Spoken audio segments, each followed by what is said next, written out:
everyone, welcome back to Wake&Tech. In today's video, I'm going to show you how to download Coinbase Pro application on your Android device. If you'd like to download the Coinbase Pro application on your Android device, then keep watching the video till the end.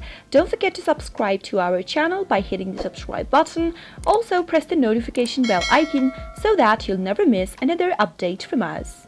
In order to download Coinbase Pro on your Android device, make sure you're connected to a strong internet.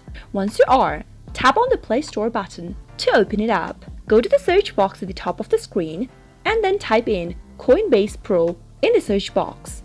Make a search and you'll be able to find the application right away in the search result.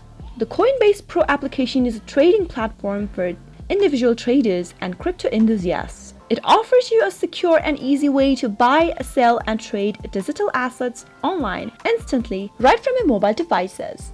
Tap on the install button right under the application to begin the downloading process.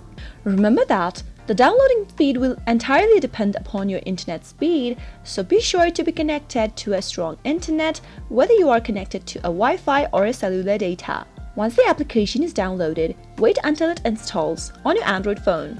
After a while, once the application is installed, tap on the Open button to launch the app open. That is how you'll be able to download Coinbase Pro application on your Android device. You can now easily buy, sell, and trade digital assets right from your Android devices. That is how it is done. I hope the tutorial was helpful. If it was, do give us a thumbs up. Comment down below in the comment box if you have a question or a feedback for us. I'll see you soon with more tutorial episodes like this. Goodbye till then.